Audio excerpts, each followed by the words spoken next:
Tenemos la posibilidad de tener al profesor de la Universidad de Cuyo e investigador del CONICET, Seferino Muñoz Medina.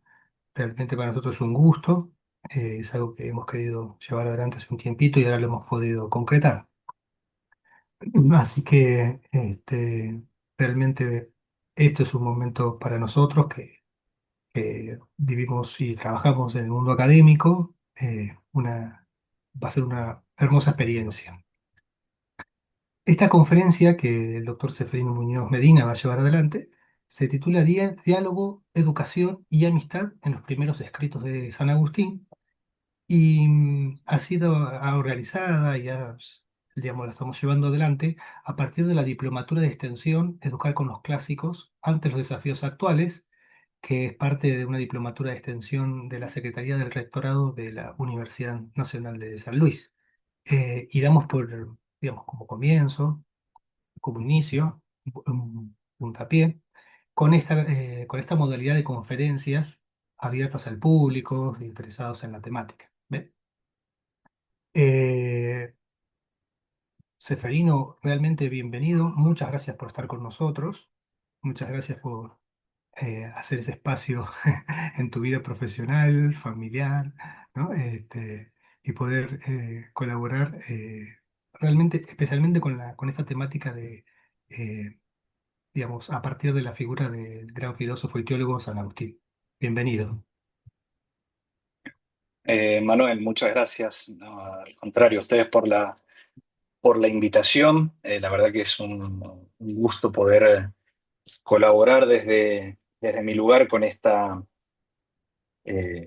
conferencia y más, ¿no? En este contexto de la diplomatura sobre la educación con los clásicos ante los desafíos actuales. Así que, bueno, muchas gracias nuevamente a vos y al equipo por la invitación. Así que, bueno, ya está presentada eh, Diálogo, Educación y Amistad en los primeros escritos de San Agustín. Una pequeña aclaración, dos en realidad. Esta conferencia se enmarca en un proyecto de investigación que estamos llevando adelante en la Universidad Nacional de Cuyo, en la Facultad de Filosofía y Letras, con otros colegas. El director es el doctor Hugo Costarelli Brandi, y el título del proyecto es Amistad, Virtud y Cura del Alma, la perspectiva agustina. Entonces, está resaltarnos que este trabajo está enmarcado en un proyecto mancomunado, en un trabajo en equipo con otros investigadores, que es como me parece que que es lo óptimo, ¿no? El trabajo investigativo, cuando son varios que están unidos por un mismo objetivo, los frutos son mucho más ricos. Y bueno, y la segunda aclaración típica de todos los que nos dedicamos a la investigación es que ciertamente no soy un especialista en San Agustín. Eh, no sé si habrá muchos, ¿no? Porque realmente la obra es ingente, la de San Agustín. Simplemente acá me voy a centrar en los primeros escritos, que son diálogos, ¿sí? Así que eh, hecha este disclaimer, digamos, paso a, a leerles la conferencia. Bien, es bien sabido que la educación del joven Agustín estuvo marcada por el recorrido habitual de las artes liberales. Su trabajo como rétor le permitió adquirir un dominio amplio y exacto de los autores que más tarde serían llamados clásicos. Por eso no sorprende que esa formación aflore con claridad en los textos que redactó durante su retiro en la apacible villa de Casicíaco, situada al pie de los Alpes lombardos, en noviembre del año 386. Estos diálogos de Beata Vita, contra académicos y de Ordine, son posteriores a su conversión. Los mismos surgieron de la discusión de variados temas y un notarium, es decir, un estenógrafo o amanuense, era el responsable de irlos registrando por escrito. Y luego sería el mismo Agustín quien se encargaría de revisarlos. Si bien el santo permaneció 7 meses en Casiciaco, los diálogos tuvieron lugar en un periodo de 13 días. En Casiciaco, a unos 30 kilómetros al noroeste de Milán, en un ambiente de auténtico ocio, rodeado de jóvenes estudiantes y amigos, junto a su madre, Mónica, el hiponense da acabadas muestras de su conocimiento metodológico, guiando mediante preguntas, planteos y observaciones a los presentes hacia la verdad. Una verdad que, lejos de ser simplemente transmitida, es, al mejor estilo socrático, descubierta por los participantes. De allí que Agustín se presenta como un compañero de viaje, y por eso el recurso permanente a las imágenes ciceronianas del puerto, del mar, la playa, el camino, etc.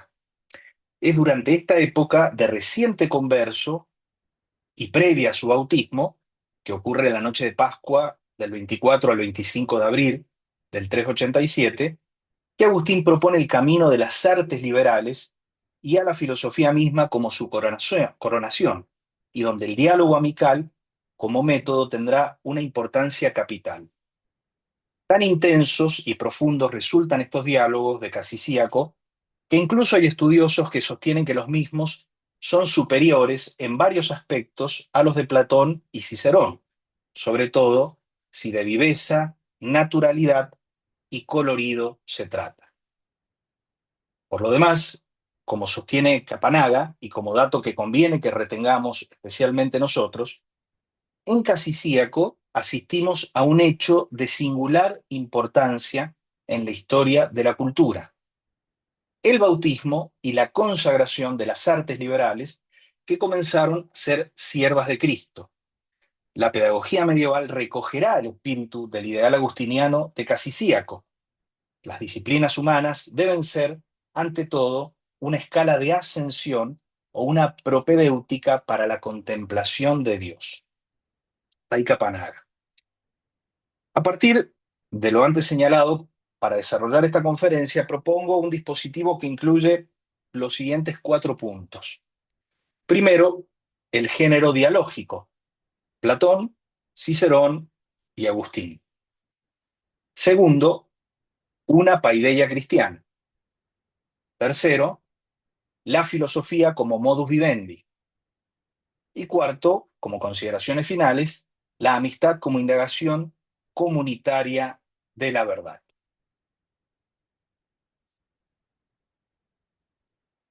Primer punto, el género dialógico: Platón, Cicerón y Agustín.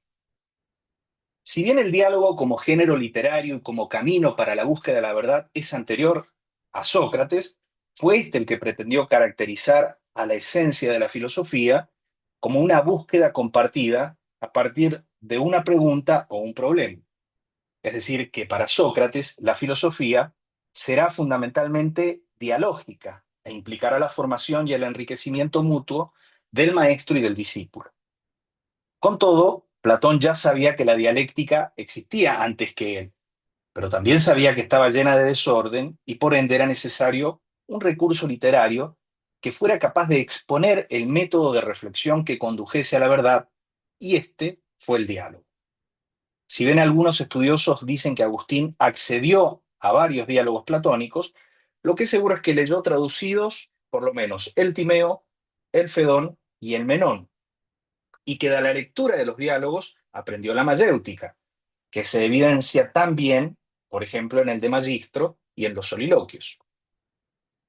Asimismo, al comienzo de su actividad, precisamente en Casicíaco, San Agustín se inspira en dos diálogos ciceronianos: el de Académica y el Hortensius, como medios de expresión para escribir el Contra Académicos y el de Beata Vita. Las similitudes entre el diálogo de Cicerón y el de Agustín son varias, pero resalta entre ellas el uso de la mayéutica y la convivencia afable entre los contertulios. Y en cuanto a las diferencias, hay que decir que los diálogos agustinos son menos polémicos y poseen un carácter ascético religioso, en donde resalta la noción de interioridad, por razón, ¿verdad?, del maestro interior, la cual no está presente en el arpinense.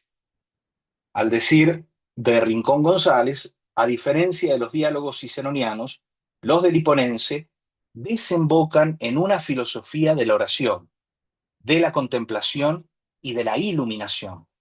El objetivo final del diálogo no es un proceso sintético, resultado de la organización de nuestras propias opiniones, sino un proceso que consiste en hacer el vacío para que allí no esté sino Dios. Pasemos ahora a ver qué sucede con el hiponense.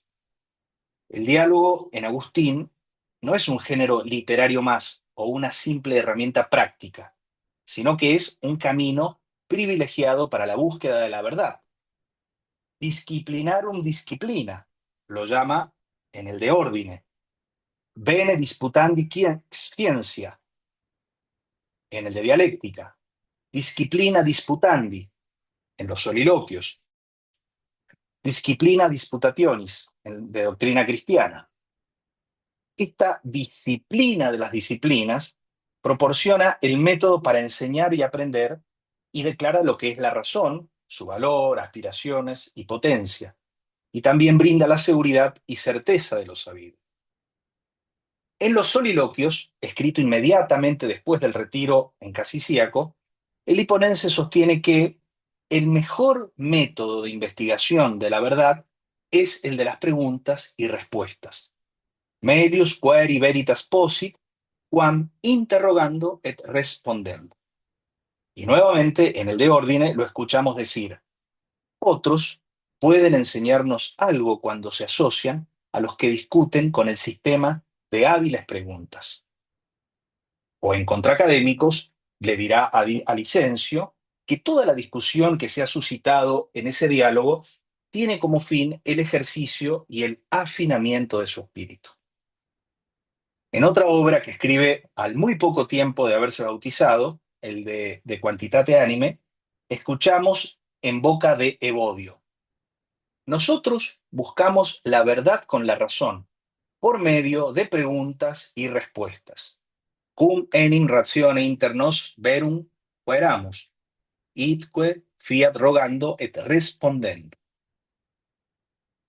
François Lejard asevera que el hiponense, en los diálogos de Casicíaco, hace uso de una elocuencia de acción y de una dialéctica progresiva al modo platónico más que al estilo silogístico aristotélico, y que su fecundidad proviene sobre todo de su tensión a lo absoluto. Así, advierte Lejard, Agustín, cito, multiplica las interrogaciones, las apóstrofes, las objeciones. Cual otro Sócrates, nuestro autor incita a sus contertulios a pensar con él, a buscar las ideas.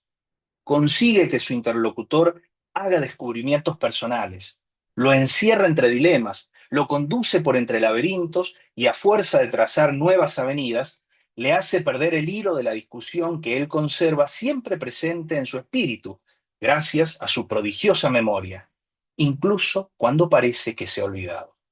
Sabe orientarle admirablemente en su proceso dialéctico y hace que saque conclusiones personalmente. Ahí le ya. Por lo demás, el género dialógico agustiniano es como un gran río. Tiene varios brazos que se despliegan. De allí las múltiples formas de clasificarlos.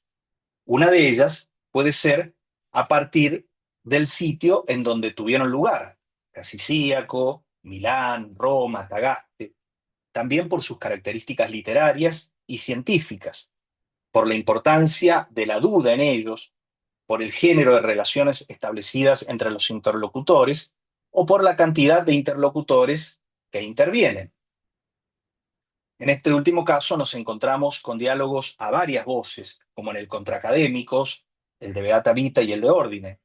También los hay solo a dos voces, como el de Quantitate Anime, de música, de libre arbitrio y de magistro. A estos dos tipos de diálogos se los llama bilaterales o multilaterales. Pero también encontramos la conversación interior, como en los soliloquios, que es un diálogo unilateral o consigo mismo, solus y loquor, o mejor aún, entre Agustín y su propia razón. Y esta tipología de diálogo también la podemos ver en otras obras, como en las Confesiones, o en el de Civitate Dei, o en el de Trinitate. Tenemos asimismo el diálogo que se entabla entre uno mismo y Dios. Las recién mencionadas confesiones son el mejor ejemplo de este estilo coram deo, delante de Dios, y también delante de varios testigos. Además, se puede hablar del diálogo con la creación como vía de conocimiento del Creador. Allí entabla conversaciones ficticias mediante diversas figuras retóricas con seres inanimados que tienen capacidad de respuesta. Tanto en las confesiones como en algunos de sus sermones recurre a este tipo de diálogo. Por lo demás, su estilo dialógico se manifiesta en las cartas que durante muchos años supo escribir en diversas circunstancias, incluso en el mismo retiro de Casicíaco, la mayoría de ellas en ocasión de las múltiples consultas que le realizaba. Estas cartas muestran a un Agustín hasta el final de sus días relacionado con variadas personalidades y en las que resuma su disposición al diálogo. Führer explica que finalmente y sobre todo encontramos que el hiponense siempre estuvo dispuesto a discutir otras posiciones, al punto que en ocasiones modificó la suya. Y esto es una muestra clara de una mentalidad de índole dialéctica, cuyos efectos trascendieron esos primeros diálogos de Casicíaco. En suma, para el hiponense, diálogo y descubrimiento de la verdad van estrechamente unidos. Así como acaeció con Platón y Cicerón, nuestro autor detrás del género dialógico tiene un proyecto filosófico y pedagógico. Efectivamente, al decir de Cipriani, ese proyecto comienza en Casicíaco y prosiguió en Tagaste y en Hipona, y en él tiene un papel fundamental la amistad. De hecho, el hiponense, dice Cipriani, entiende la filosofía como búsqueda de la sabiduría hecha junto con los amigos, sea porque la verdad conocida debe ser comunicada a los otros, no siendo un bien privado, sino común a todos, sea porque en una comunidad de amigos que ponen en común todos los bienes, el primero que llega al conocimiento de la verdad ayudará a los otros a conocerla, y este modo de concebir la filosofía como una búsqueda de varias personas asociadas por el común interés por la verdad, encuentra su máxima expresión natural en el diálogo. Incluso, para autores como Husserl, los diálogos de Casicíaco representan el nacimiento de una nueva forma de diálogo filosófico, caracterizada por la sinceridad, intimidad y búsqueda existencial real, donde filosofía, espiritualidad y autobiografía convergen, y donde el diálogo no es solo método, sino modo de vida. Próximo punto, entonces, una paideia cristiana.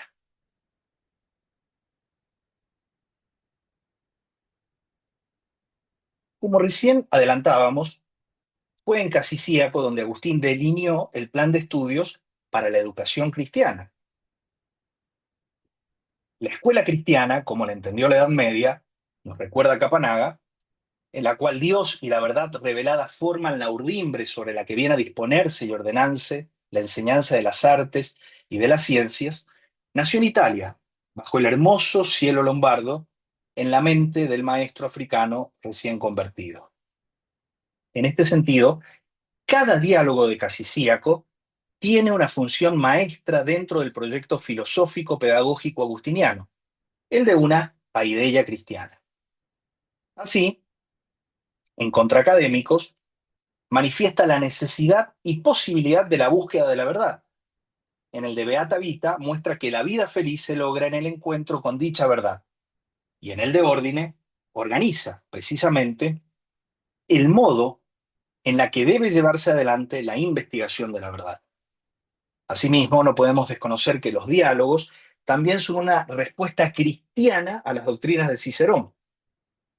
Así, el Contraacadémicos lo será a la académica, el de Beata Vita al de Finibus y a las disputas tusculanas. El de Ordine lo será a la trilogía que Cicerón elabora sobre la providencia, de Natura Deorum, de Divinatione y de Fate. Por otra parte, si bien muchos consideran a los soliloquios como un nuevo diálogo de Casiciaco, sin embargo, este no constituye una respuesta a ningún escrito ciceroniano. La ocasión del inicio del De Ordine, último diálogo entre los contertulios de Casiciaco, a los que Agustín se refiere como Scholam Nostram, proviene del orden de la naturaleza y de la admiración que éste suscita en el alma humana. Es en este escrito donde Liponense habla fundamentalmente de la importancia de las artes liberales y de la filosofía en el proyecto de una paideia cristiana. Así nos dice que solo aquellos que pueden percibir la realidad y su orden podrán preparar su ánimo para el estudio de las cosas divinas y podrán no solo creer en ellas, sino contemplarlas, entenderlas y guardarlas. Pero a esta altura surge una pregunta esencial. ¿Cuáles son las condiciones para alcanzar dicho conocimiento? Para empezar, habría que decir que no alcanza solo la buena disposición del alma, sino que es menester un esfuerzo muy arduo, pues incluso el hombre que vive en continencia, pero que no conoce las nociones fundamentales de la filosofía, cuerpo, espacio, tiempo, movimiento, cambio y muchas más que menciona el hiponense, caerá a la postre en toda clase de errores. Un pequeño paréntesis acá. Eh, Estas afirmaciones, Agustín en estos diálogos es muy enfático, ¿no? Sobre el tema de la formación de las artes liberales. Ya después en las retractaciones, un escrito posterior va a morigerar, va a matizar su postura, ¿m? Ese optimismo tan desbordante que, bueno, de alguien, de un recién converso, y va a decir que, bueno, que hay que ser cuidadoso porque, bueno, ha habido grandes santos que no han conocido a la perfección las artes liberales o no las han conocido directamente y sin embargo han tenido una vida de santidad. Entonces, eh, eso lo aclarará. Pero bueno, no inhabilita, digamos, todo el recorrido que nos está planteando Agustín. Cierro paréntesis. Entonces, primeramente, no hay que dejarse seducir por las artes liberales tomadas individualmente, dice Agustín, aisladas o en su dispersión, sino que hay que asumirlas como una unidad, formando un organismo sólido y verdadero. El que lo logre podrá llamarse con total propiedad erudito. Fíjense qué interesante el uso que hace del término erudición o erudito, Agustín, acá, eh, concretamente en el de Ordine, porque uno tiene el erudito, es como aquel que ha acumulado una serie de conocimientos, ¿no? Por lo menos el término más general, el ilustrado lo tenemos en la actualidad. Agustín dice, no, el erudito auténtico es aquel que ve el todo, ¿m? El que ha logrado captar la totalidad. En este sentido, el Agustín ya convertido pondrá sus conocimientos retóricos al servicio de la verdad cristiana y rechazará la teoría del arte retórico por el arte retórico, pues para él la idea es superior a la palabra. Con todo, ese esfuerzo supone una condición de posibilidad previa, que es el conocimiento de sí mismo, un conocerse a sí mismo, ciertamente ante los ojos de Dios o al modo como me conoce Dios. Es la idea que aparece expresada magistralmente en un texto posterior a Casicíaco, el deber a religione, y que se resume en la frase conocida, ¿no? No quieras derramarte fuera, entra dentro de ti mismo, porque en el hombre interior reside la verdad. Y si hallares que tu naturaleza es mudable, trasciéndete a ti mismo. Noli forasire, in te ipsum redi, in interiore homine habitat veritas, et situam naturam mutabilem inveneris, trascende et te ipsum. Aquí está perfectamente trazada la vía de la interioridad, cuyo fin es el conocimiento del alma y de Dios. Según Servio, en los diálogos de Casiciaco, este método de la interioridad está ya trazado y no solo por Agustín, sino que es compartido por el resto de los integrantes de los diálogos.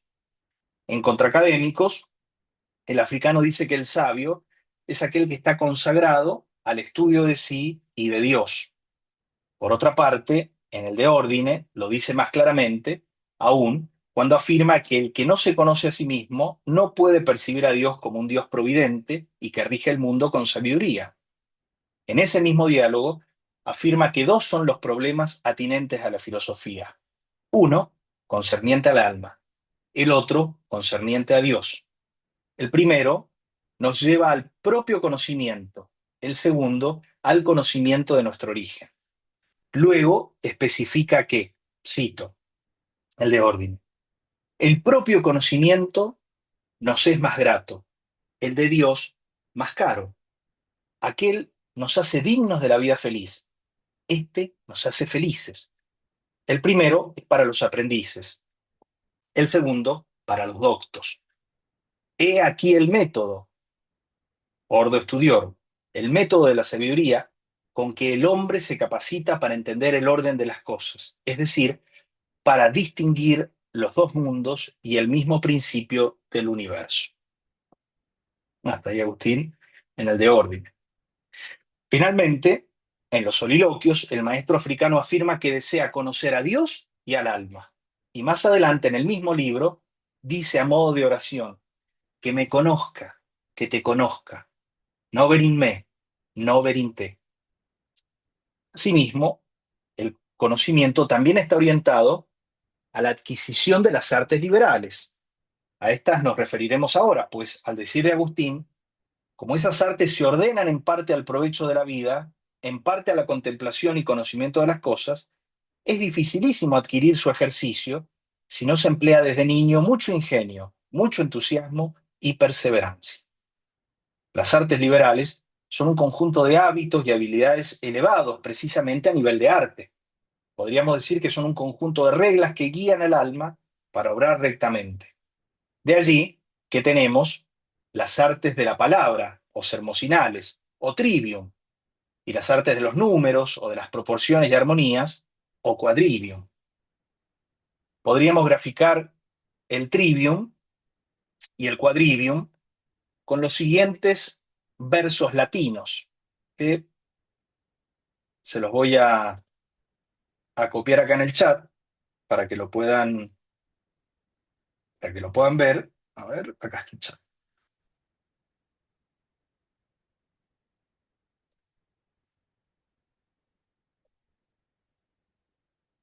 Gramática loquitur, dialéctica pera docet, retórica verba colorat, música canit, aritmética numerat, geometría ponderat, astronomía colit astra. Es decir, la gramática habla, la dialéctica enseña la verdad, la retórica embellece las palabras, la música canta, la aritmética contabiliza, la geometría mide, la astronomía cultiva las estrellas.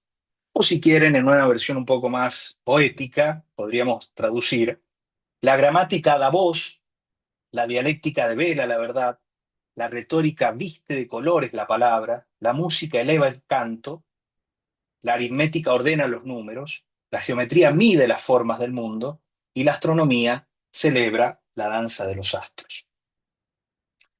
Lo que van a permitir dichas artes es ir develando paulatinamente el orden del universo, yendo desde el lenguaje hasta el universo completo, y así entonces ir ordenando a la razón para que pueda reconocer tal orden.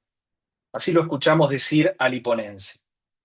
El conocimiento de las artes liberales, esto lo dice en el de Ordine también, razonablemente restringido y sucinto, produce amantes más animosos y perseverantes y refinados de la verdad que se ha de apreciar, de modo que deseen más ardientemente y persigan más constantemente y al final se aferren más placenteramente a lo que llama Licencio vida feliz. Entonces, las artes liberales constituyen 7 escalones o 7 momentos en la formación de un hombre, donde se va procediendo de lo más inmediato a lo menos inmediato, buscando siempre una mayor profundización en las causas y en la universalización del conocimiento. O al decir de Kamimura, estas artes liberales son un modo de ir ascendiendo grados en la perfección del hombre, en vistas de la contemplación de la verdad. Para este autor, cito, Agustín y sus íntimos son considerados como compañeros de búsqueda que ascienden por la escalera de la educación a través del reino corpóreo al incorpóreo, siguiendo el ascenso del alma hacia la materia divina. Ahí caminó. El punto de partida, claro, será la gramática, porque lo fundamental es empezar a comprender el orden que aparece en las palabras. Ahora, quien pudiera comprender el orden de las palabras, podría llegar a un orden mayor con la retórica. Es decir, cuando sabiendo qué es un sujeto y un predicado y las conjugaciones de los verbos, con todo ello lograr hacer un discurso bello. Pero, a su vez, tampoco bastará la sola retórica, sino que es necesaria la dialéctica, que dicho sea de paso, acá no es, como solemos entenderla nosotros, la mera lógica o conjunto de leyes que regulan el discurrir de la razón, sino que principalmente es el arte del diálogo. De esta manera, la retórica encuentra, a través del diálogo, un verdadero sustento en la expresión de lo que es verdadero. Estas tres disciplinas son las que ya nos hemos referido como trivium y que eran completadas con el quadrivium. Y en el quadrivium se sigue una secuencia similar a la del trivium, pero aplicada al orden de los números y del cosmos. El primer escalón es la aritmética, donde el discípulo aprende a distinguir el orden elemental del número en sí mismo, unidades, proporciones y relaciones básicas. Quien ha comprendido ese orden primario puede pasar luego a la música, que no es sino el número desplegado en el tiempo. Allí, las proporciones numéricas se vuelven ritmo y armonía, del mismo modo en que la retórica embellece y dispone la palabra. Desde ese nivel, el alma está preparada para un orden más profundo, la geometría, que presenta el número hecho espacio, el número que se extiende y se hace visible en figuras, formas, simetrías y magnitudes. Y finalmente, quien ha comprendido el número en sí, el número en el tiempo y el número en el espacio, puede ascender al grado supremo del quadrivium, la astronomía, donde las mismas proporciones numéricas se contemplan en el movimiento de los astros, revelando la estructura ordenada del cosmos. En este ascenso, las artes del quadrivium permiten al espíritu descubrir órdenes cada vez más universales, hasta reconocer en la regularidad celeste un reflejo de la armonía de la creación. Como puede verse, las artes liberales se trata siempre de órdenes, órdenes cada vez más profundos y más universales. Penúltimo punto, la filosofía como modus vivendi. En este último punto retomaremos otra de las ideas agustinianas expresadas más arriba, la de que solo se puede reconocer el orden en la medida en que se está ordenado. Efectivamente, el orden que nos plantea nuestro autor es un orden dirigido no solamente a la instrucción, es decir, en cuanto a ciertos conocimientos en sí mismos ordenadores, sino que además se trata de que la vida misma, nuestro ethos, la ética misma que rige a ese hombre particular, también sea ordenada. Por lo tanto, la demanda de orden no es seccionada o restringida al orden intelectual o al orden ético. Es una totalidad la que se le exige justamente al sabio, al que va a seguir el camino de la filosofía para poder detectar el orden. Dicho en palabras del mismo Agustín, de modo que tanto mejor saben vivir y con tanta mayor elevación, cuanto más perfectamente la contemplan con su inteligencia y la guardan con su vida. Y esa disciplina, a los que deseen conocerla, les prescribe un doble orden, del que una parte se refiere a la vida y otra a la instrucción. En este sentido, hay que entender la filosofía agustiniana como un proceso vital ordenado a la formación completa de la personalidad. Por ello, San Agustín buscaba las verdades referidas a la sapiencia más que a la ciencia. Y la filosofía para él no trata de problemas, sino del problema del hombre. ¿Qué es el hombre? ¿Cuál es el fin del hombre? ¿Cómo llegar a ser hombre? Así, la disciplina filosófica no rompe su vínculo con las verdades ni de orden práctico ni con aquellas más elevadas de orden supremo. Y precisamente por ello el hiponense también sostendrá, cito, al que considera la potencia y la fuerza de los números, le parecerá grande miseria y cosa lamentable que con su ciencia y pericia suene agradablemente el verso bien escandido y arranque armonías a las cuerdas del arpa y permite, en cambio, que su vida y su propia alma se deslice por caminos tortuosos y que dé un estrépito discordante por dominarle las pasiones carnales y los vicios. Ahora bien, surge una nueva pregunta. ¿Cómo se está ordenado para percibir el orden? El hiponense nos dirá, en estos diálogos de Casiciaco, que hay un doble camino para evitar la oscuridad que nos acecha. La razón, o la filosofía, razón o filosofía, y la autoridad, que es la fe. Pero también nos advierte que la filosofía salva a muy pocos, pues no desprecia los misterios, sino que intenta penetrarlos hasta donde le es posible en esta vida. Ambos senderos, razón y fe, conducen a Dios. Luego tienen que llegar a lo mismo, que es el verdadero Dios. La diferencia es que la fe es un camino seguro para la gran mayoría, porque no son muchos los hombres que tienen el tiempo y la posibilidad de dedicarse o consagrarse completamente a la filosofía. En este sentido, la fe sincera e inquebrantable muestra un camino que no falla en su término ni tampoco en su recorrido. Ya presentados estos dos caminos, Agustín invita a recorrerlos. Ahora bien, ese recorrido involucrará justamente a la razón y a las artes liberales, las cuales concluirán en la filosofía. Al inicio de los diálogos de Casiciaco, nuestro autor nos dice que en el seno de la filosofía ha encontrado refugio, que la filosofía es un lugar de tranquilidad, la auténtica y firme morada. También habla de la filosofía como la patria, como el santuario. Si las cosas, la filosofía se convierte en casi un sinónimo de la vida cristiana, pues ella da soluciones a los grandes interrogantes del hombre, Dios y el alma. En esta dirección encontramos lo que Agustín en el Contra Académicos, en esta dirección encontramos lo que dice Agustín en el Contra Académicos. Allí, luego de hacer una breve historia de la filosofía hasta Plotino, sostiene que después de varios siglos el cristianismo ha elaborado una filosofía perfectamente verdadera. Entonces, para nuestro autor, el cristianismo sería una filosofía, y es por ello que la llama la verísima filosofía disciplina, pues es la vía definitiva a la verdad. Siguiendo con esta idea, Agustín nos dice, en el De Ordine, que la filosofía es una ciencia superior que a las almas instruidas con las disciplinas liberales y hermoseadas con la virtud, desposa con la inteligencia o contemplación de la verdad, llegando al punto de que no temen no solo la muerte, sino que incluso poseen la perfecta dicha. Y continúa más adelante.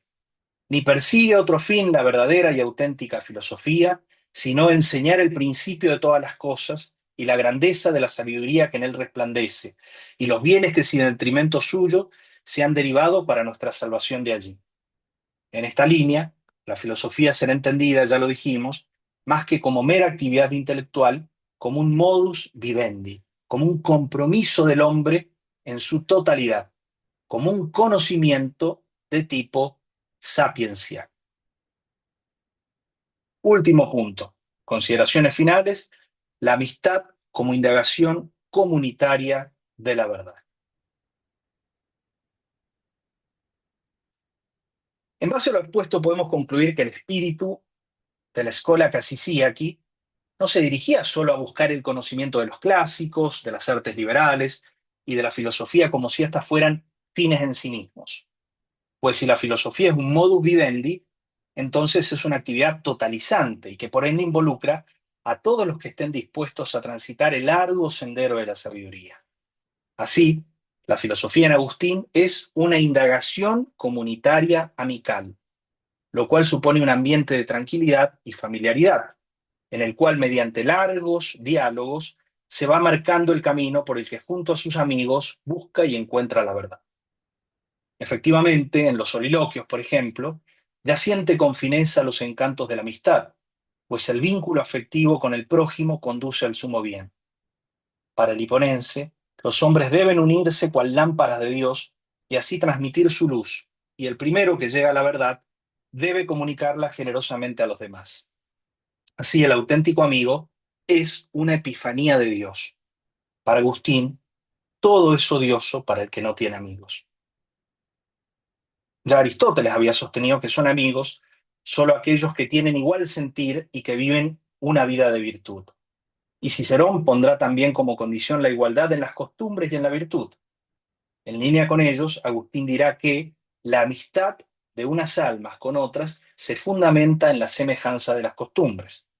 Asimismo, nuestro autor sabe que nadie puede ser amigo de otro si no es primero amigo de la verdad. Y si además tal amistad no se da gratuitamente. Si bien esto ya lo vieron los filósofos clásicos, no llegaron a la auténtica piedad, al verdadero culto a Dios, de donde se deriva fundamentalmente una vida recta. Pues tan solo el que hizo al hombre hace bienaventurado al hombre, dice Agustín. Efectivamente, nuestro autor tiene un dato con el que no contaron los clásicos, el de la revelación cristiana. Por ello, puede dar ese paso más y preguntar nuevamente, a pesar de ya contar con las respuestas del Estagirita y del Arpinense, ¿qué cosa es la amistad? Y responderla así con mayor profundidad. Su nombre viene de amor, sostiene, y nunca es fiel, eterna y feliz si no lo es en Cristo. Por eso, le escribirá en otra de sus cartas a Marciano, uno de sus viejos amigos, ahora convertido al cristianismo. Doy pues gracias a Dios porque al fin se ha dignado hacerte amigo mío. Ahora sí que hay entre nosotros acuerdo en las cosas divinas y humanas, con benevolencia y caridad en Jesucristo nuestro Señor, el cual recapituló todos los oráculos divinos en dos preceptos diciendo, amarás al Señor tu Dios y al prójimo como a ti mismo. En el primero hay acuerdo en las cosas divinas y en el segundo en las cosas humanas, con benevolencia y caridad. Si mantienes conmigo firmemente los dos, nuestra amistad será auténtica y sempiterna. Hasta ahí Agustín. El hiponense está exultante de que Marciano se haya hecho cristiano. Nótese además cómo en la carta retoma la definición ciceroniana de amistad, pero especifica que el acuerdo en las cosas divinas y humanas refiere a la enseñanza evangélica del amarás al Señor tu Dios y al prójimo como a ti mismo, y que la benevolencia y la caridad solo son posibles en Jesucristo. En las confesiones será más claro y sostendrá que solo es verdadera amistad la que está sentada entre seres unidos por la caridad, que ha sido derramada en ellas por el Espíritu Santo. Finalizo esta participación con la dedicatoria que le hacen el contraacadémico a Romaniano, otro gran amigo suyo. Dice Agustín, siendo yo adolescente, pobre y emigrante por causa de mis estudios, tú, Romaniano, me diste alojamiento y subvención para mi carrera, y lo que se aprecia más, una acogida cordial. Cuando perdí a mi padre, tú me consolaste con tu amistad, me animaste con tus consejos, me ayudaste con tu fortuna. Tú en nuestro municipio, con tus favores, tu amistad y el ofrecimiento de tu casa, me hiciste partícipe de tu honra y primacía. Y la dedicatoria cierra con estas palabras que bien podrían sintetizar gran parte de esta conferencia. Si me alienta la confianza de llegar al sumo bien, tú me has animado, tú has sido mi estímulo. A ti debo la realización de mis anhelos. Pero la fe, más que la razón, me ha hecho conocer a aquel de quien tú has sido instrumento. Muchas gracias. Muchas gracias, Seferino, a vos, realmente. Bien Me pasé un minuto y medio. redactado. No, no, no, pero inmaculado. Realmente, perfecto, realmente, muy bueno. Incluso cuando vos mencionaste, eh, hacías recordar, porque en la carrera de grado trabajé de utilidad, de la utilidad de crédito de un dato y no conocías estos otros escritos y pensaba en el tema de la amistad, ¿no? Como la, voy a sacar el video porque no está saliendo bien mi sonido, perdón. El tema de la Sí, amistad se como entrecortó. algo... Sí, por eso, espero que... ¿Está mejor ahí? ¿Sí? ¿Se escucha? Sí, ¿podés repetir, perdón, Emanuel? Porque lo Sí, escuché sí, sí, entrecortado perfecto. y quizás No, no. perfecto. Te decía que mientras te escuchaba, bueno, creo que me surgieron un montón de preguntas Me encantaría tenerte profesor, así me dedico a hacerte las preguntas. Pero sí me recordaba cuando yo hacía el trabajo final de grado, que lo hice de la utilidad de creer a Honorato de San Agustín, el rol fundamental de la amistad, ¿no? La fuerza que ha tenido para él la idea de su conversión, porque con Honorato habían sido maniqueos, ¿no? Y él le vuelve a escribir, o sea, le escribe diciéndole, ¿te acordás de lo que nos pasaba? Y ahora nosotros estamos acá, ¿no? Este, como alguien que fue atravesado por la búsqueda de la verdad, como mencionabas al comienzo, y atravesado por la amistad, ¿no? La amistad no era simplemente un momento, sino algo estructural a él. Se escucha Sí, porque me aparece, ah, perdón, porque me queda fija la imagen, yo soy el del problema. sí, sí, sí, Entonces, sí, que se escuchó perfecto.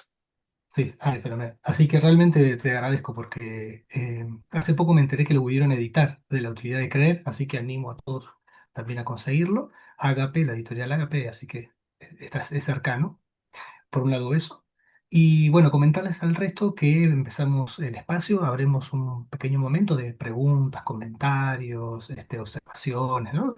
Que estamos así acá, ¿no? Como también entre amigos para poder acercarnos a la verdad. Yo quiero Ah, comenzar, si me sí. permite. Algunos pueden ir escribiéndolo, ¿sí? En el chat, las preguntas si quieren, y nosotros recuperamos las preguntas y si no, nos avisan y les damos la palabra. Em, A ver, me gustaría conocer cuál es tu opinión, porque buena parte de los 4 puntos que mencionaste, en la actualidad se presentan como modernos, actuales, novedosos, ¿no? Y y hay como como un movimiento de que estos temas y problemas, por ejemplo, que son tratados por Plautina, atrás también por Platón, se presentan como algo que es arcaico, ¿no? Como algo que queríamos no volver. Y justamente nosotros desde la diplomatura, uno de los puntos centrales que tenemos es entender el clásico como algo universal, ¿no? Como autores que trataron temas universales e incluso dieron respuestas que pueden llegar a ser universales. Entonces me gustaría saber cuál es tu posición sobre eso, que bueno, para nosotros sos un invitado, pero sos un invitado referente, entonces queremos escuchar tu opinión. Y si consideras tenés las mismas ideas que nosotros, eh, ¿qué autor que puede ser actual, ¿sí? Consideras que estaría dentro de esta línea agustiniana que trata temas, problemas y respuestas universales? Un autor, un filósofo, un pensador contemporáneo, decís vos, Manuel. Sí, efectivamente, sí. Mm. Ok, bueno, a ver, bueno, primero estoy viendo acá algunos nombres ahí de conocidos. Está Benjamín Damario, gran amigo, dirigido José Vega, exalumno también. Bueno, varios conocidos. Muchas gracias por la presencia. La verdad que me honra y me redobla la alegría. Eh, bueno, sí, efectivamente, yo creo que estos, justamente, a ver, ha habido toda una especie de desprestigio de los clásicos, ¿no? Justamente contradiciendo el mismo término, clásico, ¿no? Como algo vetusto, algo que ya pasó de moda, algo que no tiene nada que ver con lo que nos está pasando ahora. ¿M? Eh, pero eso yo creo que de a poco, desde hace algunos años, está empezando a cambiar y mucho. ¿M? No solamente en los ámbitos académicos o incluso en los ámbitos donde se puede llegar a valorar el pensamiento antiguo, medieval, sino incluso hasta hay como un ambiente, ¿no? De retorno a ciertas ideas del pasado que resultan actuales. Hoy está muy de moda, por ejemplo, el tema del estoicismo. ¿M? Uno verá ante la crisis del hombre, ¿no? Ante la falta de sentido, ante la angustia existencial, ante la soledad, etcétera, etcétera, eh, hay hay la necesidad imperiosa de respuestas. Y claro, hay muchos se están dando cuenta que es inevitable volver a los clásicos, ¿m? Eh, porque ya las dieron a esas respuestas, o por lo menos dieron las claves para que nosotros armemos nuestras propias respuestas en el mundo que nos toca vivir. ¿M? Yo digo los estoicos, digo Séneca, digo Marco Aurelio, ¿m? Pero incluso también dentro eh, del cristianismo, Agustín es un autor, yo diría que siempre en ese sentido es actual y que tiene la autoridad, de alguna manera, de haber transitado varias sendas, ¿no? Haber hecho una búsqueda, es verdad, auténtica de la verdad y haberse eh, enamorado primero de los maniqueos, ¿no? Buscado por acá, buscado por allá. Entonces, mm, tiene esa autoridad, ¿no? Esa legitimidad que le da el haber transitado un camino de búsqueda. Entonces, yo lo noto incluso eh, cuando uno lo da a los alumnos, ¿m? Eh, cómo interpela a Agustín, ¿m? Y otros tantos también, ¿no? Pero ¿por qué interpela? Porque justamente esto que decís vos, Emanuel, que tienen un componente de universalidad. ¿Mm? Han visto temas, han visto problemas, han detectado que la naturaleza humana necesita tal cosa, carece de tal otra, ¿m? Y eso en un alma o en una persona que está con una buena disposición es inevitable que no le interpele un autor, un escritor como Agustín, ¿no? Con la pluma que tiene, con la fuerza que tiene, ¿no? Porque esto que vos decías al principio de la amistad, él lo vive en serio, ¿no? En las confesiones, cómo llora a su amigo, a su amigo fallecido, o acá mismo, cómo se alegra, ¿no? De, de, de la conversión al cristianismo de su otro amigo, ¿no? Por eso creo que hay dentro de los clásicos, eh, hay ciertos autores que tienen eh, esa capacidad de interpelar, ¿no? Porque tienen una filosofía, podríamos decir, más vital, ¿no? Eh, no es lo mismo leer a Santo Tomás que leer a San Agustín, ¿no? Salvando que son tiempos distintos, que son personalidades distintas, que son itinerarios distintos, ¿no? Que a mí me gusta Santo Tomás, pero de hecho mi tesis doctoral es sobre un comentador de Santo Tomás. Pero yo personalmente, a medida que más voy conociendo, me voy yendo para atrás con los clásicos, más me voy enamorando y voy entendiendo que quizás la filosofía es más una forma de vida que una abstracción, digamos, ¿no? No estoy diciendo que Santo Tomás diga que la filosofía es una abstracción, pero quizás el método escolástico, bueno, yo creo que ha condicionado mucho eso. Eh, pero bueno, eso creo que es con respecto a lo primero que decía, a lo que preguntaba Manuel. Y con respecto a lo segundo, a ver, eh, yo no sé si hay no sabría decirte un filósofo contemporáneo, quizás lo hay, ¿eh? Y les digo que me ayuden a pensarlo. A mí me gusta los diagnósticos que suele establecer este surcoreano, Byung-Chul Han, ¿no? Pero no es propiamente lo que estamos, digamos, este retorno necesariamente a los clásicos. Me parece que un filósofo lúcido en ese sentido. Eh, Quizás habría que buscar algunos filósofos que retomen el método socrático, el método de las preguntas y de las respuestas, ¿no? Que vuelvan a esta paideia, ya sea la griega o ya sea la más cristianizada. Eh, eh, por supuesto que hay, digamos, autores que lo proponen. Senior es uno, John Senior en Estados Unidos, Mortimer Adler, ¿no? Eh, Creo que ellos podrían ser, pero es como remozan, digamos, ideas que ya están en los clásicos. No sé si hay, para decirlo así, hoy un Agustín dando vueltas por acá, ¿no? O un Platón, ¿vale? Que quizás no tendría por qué haberlo porque estamos hablando de otras épocas, pero sí hay muchos autores que rescatan este pensamiento más clásico y este método, ¿no? Esta mayéutica que, que proponen los clásicos, por ejemplo, que sí hay autores, Adler, Senior, eh, Habría que seguir pensando de algunos otros más. Pero bueno, no sé si responde Manuel o me fui muy por las ramas y no fui al núcleo de tu pregunta.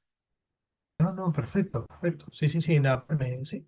Muy bien, muy, muy atinado, realmente. Abrimos el tema de comentarios o preguntas de de que quiera hacerlo. Lo puede hacer por escrito o levanta la mano. Ahí levantó Sandra. Solo una pequeña observación les quiero comentar.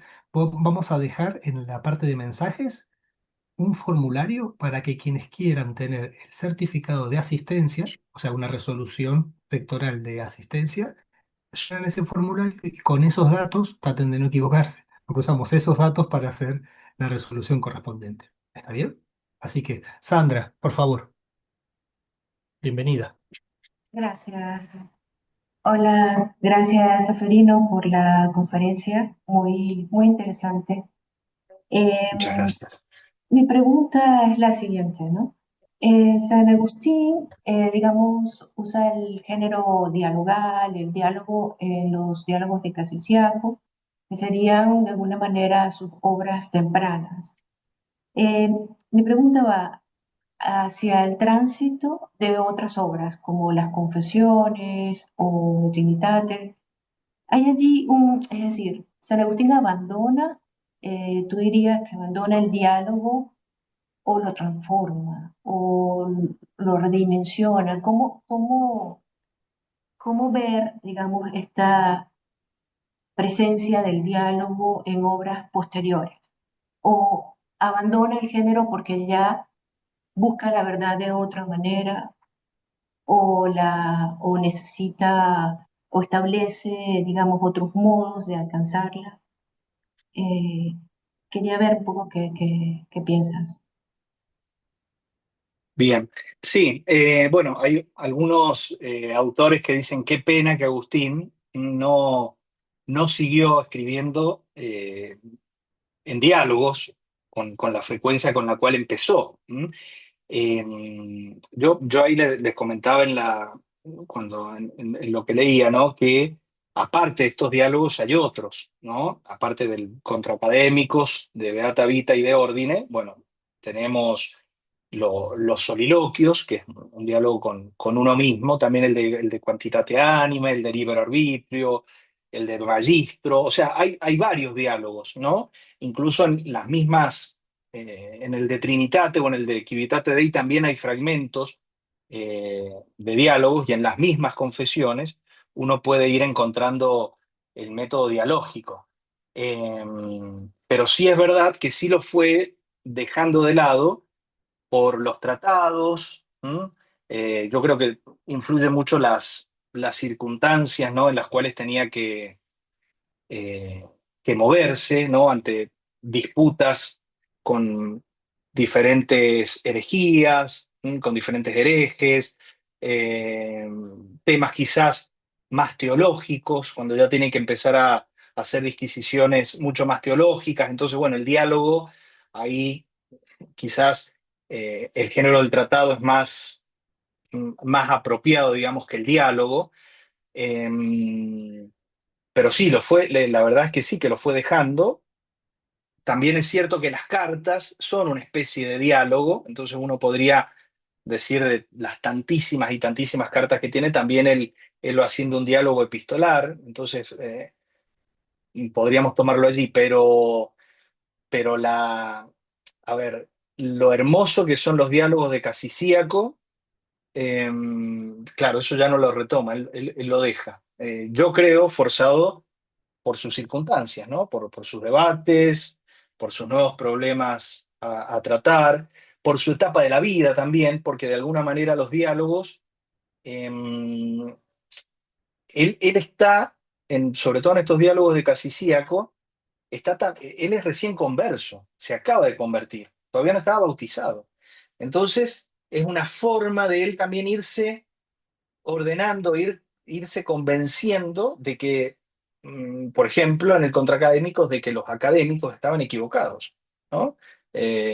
O en el de Ordine, de que sí, hay un orden, hay una providencia que gobierna todo, o en el de Beata Vita, que sí, la auténtica felicidad finalmente reside en Dios. Entonces él también está como es una especie de autoafirmación de, de eso que está que lo está invadiendo, ¿no? De esa presencia divina que lo está invadiendo, y bueno, el diálogo en eso es muy propicio. Es, eh, porque justamente lo puede desplegar con toda la gente con la que estuvo, alumnos, familiares, su madre estaba Santa Mónica, él dialoga con Santa Mónica, tiene unos textos bellísimos, unas alabanzas a Mónica que son una cosa extraordinaria, y eso difícilmente, la parte más vivencial, más experiencial, se puede expresar quizá en un tratado, pero sí en un diálogo, ¿no? Entonces, yo creo que esa podría ser otra de de los motivos por los cuales en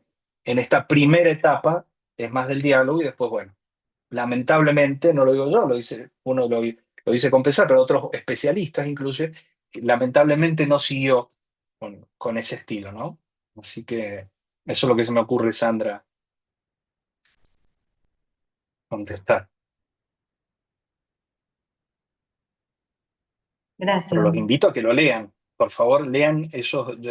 Yo me lamentaba de no haberlo leído antes, eh, eh, porque son bellísimos, son textos bellísimos.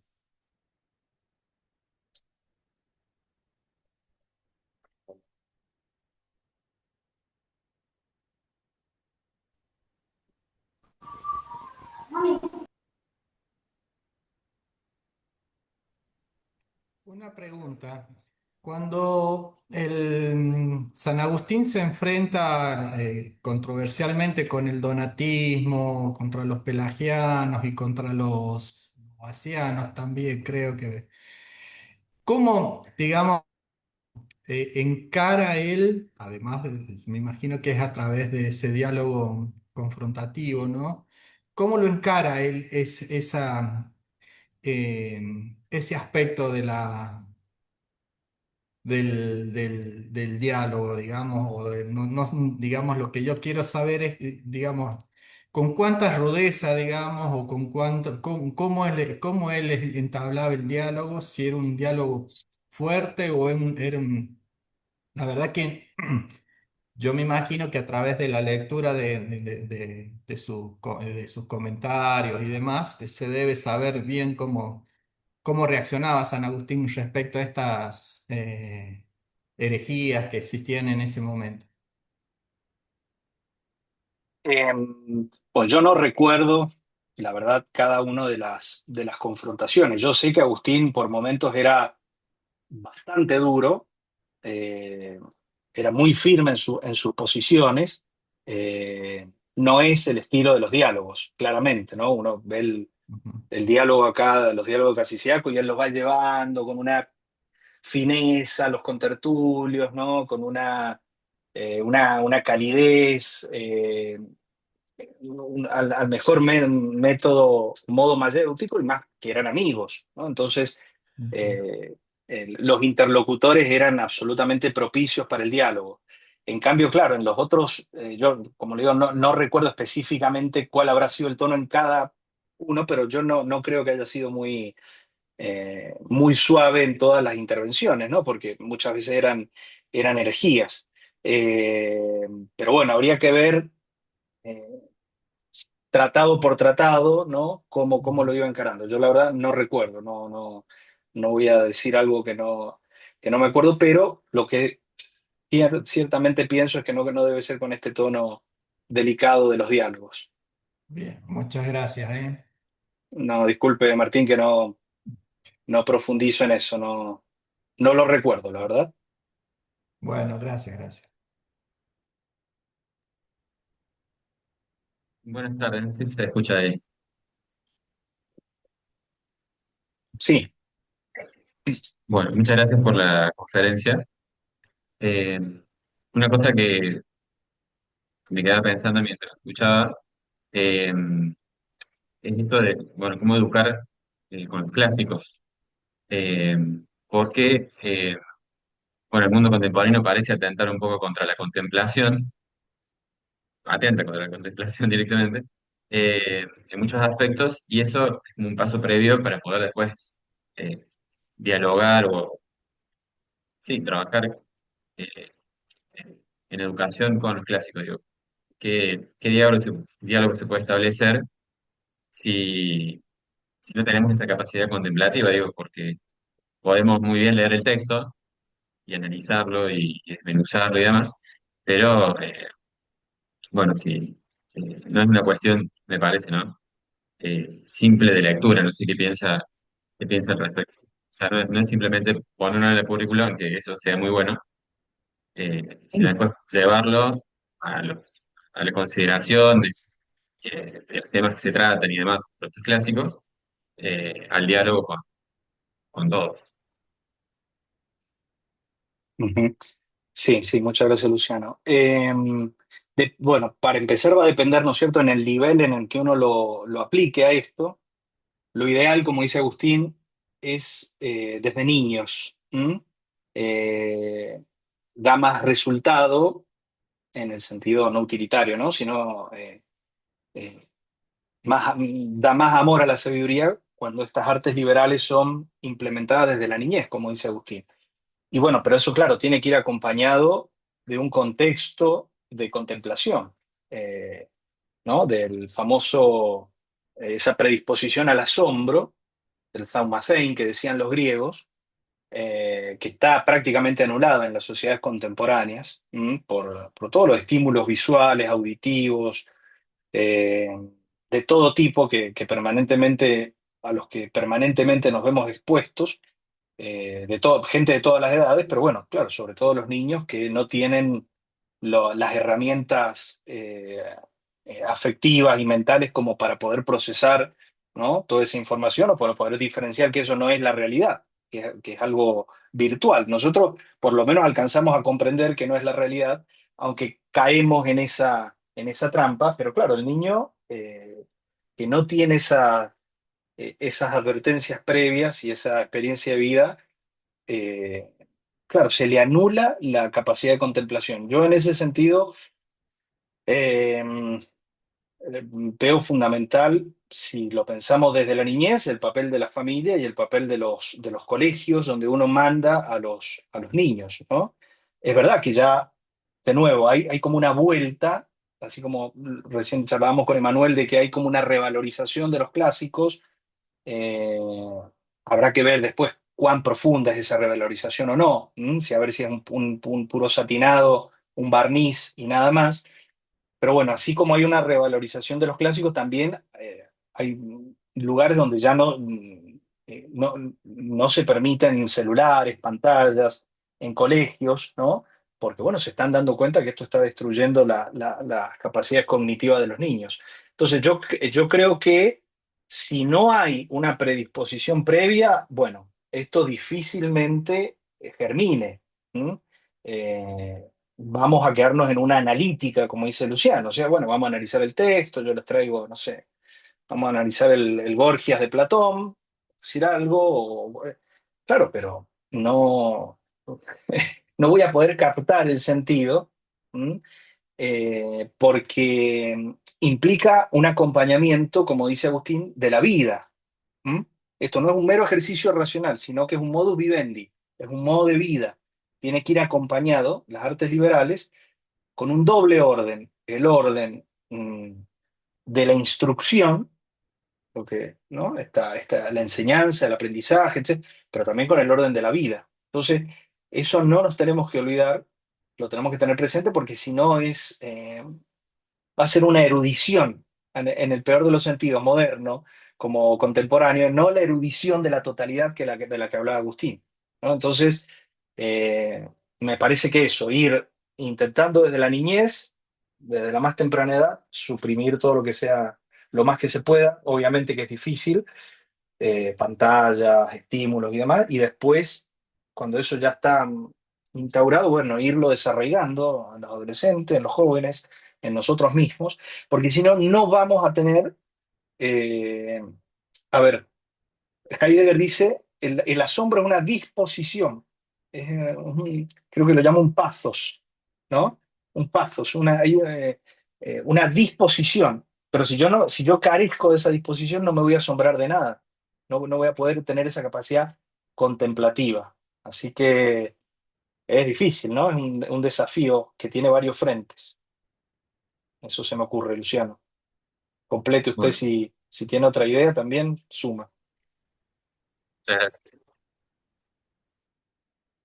Muy bien, De muchas nada. gracias. En relación a lo que dice Luciano y que había mencionado Ceferino en la conferencia, un punto ya importante es ofrecerle los textos, porque a mí me ha pasado la misma experiencia que mencionó Ceferino. Leer a San Agustín, Sí, leerlo. Vos ves las caras, siempre me ha quedado grabado la imagen de una alumna que cuando estábamos trabajando en San Agustín, en el cuarto año de la carrera de letras de la universidad, que hizo, uf, esto explotaba la cabeza. Entonces yo le decía, bueno, estás pensando. Y me dice, pues es que sí. O sea, había sido, está entrenada en otras lógicas y pensar, llevar las ideas a las últimas consecuencias, vincular, se nota que no está, digamos, no es parte de la gimnasia profesional de la academia actual, ¿no? El lugar universitario donde uno transita. A eso es. Así que yo creo que hoy estamos trabajando, yo creo que, bueno, en buena medida sale la diplomatura, estas diplomaturas que estamos haciendo, ¿no? Tener ese espacio para poder abordar esos temas o estos textos o estos problemas. Porque por muchos mecanismos están fuera del desarrollo curricular, del diseño curricular actual en la universidad. Así que eso es, que creemos que estamos hablando de algo muy, muy, muy básico, ¿no? O sea, reintroducir y se van viendo unas cuestiones maravillosas. Bueno, no sé si alguien tiene más alguna observación, pregunta, sí, o si Emanuel, perdón, hacemos el yo tiempo. coincido totalmente con vos. Yo lo pensaba, ¿no?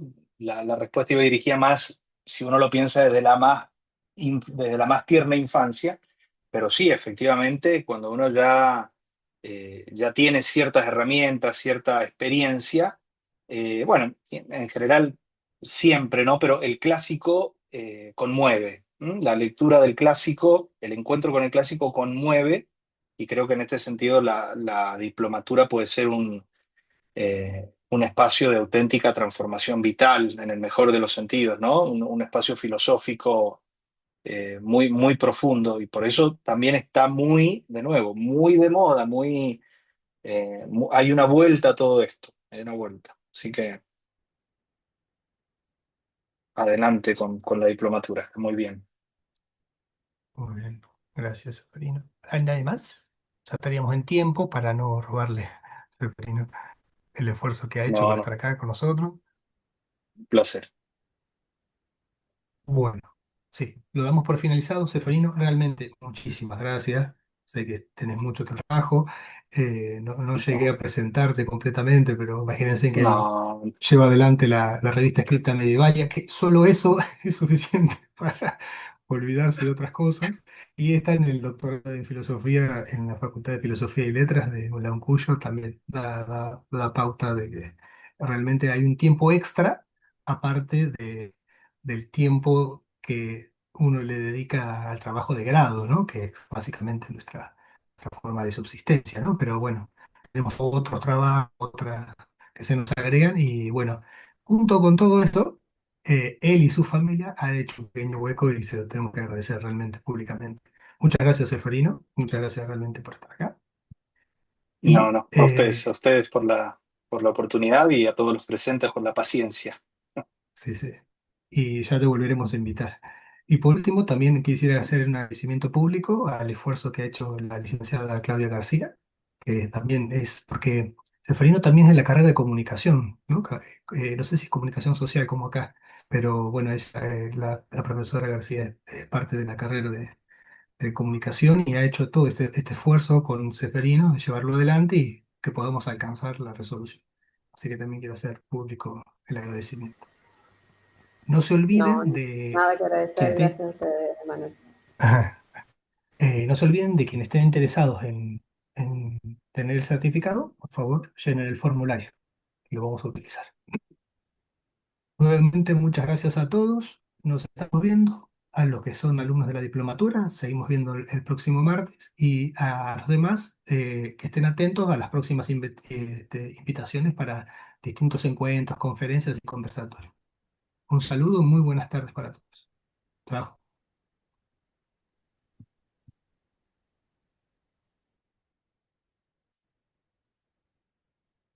Adiós, buenas tardes.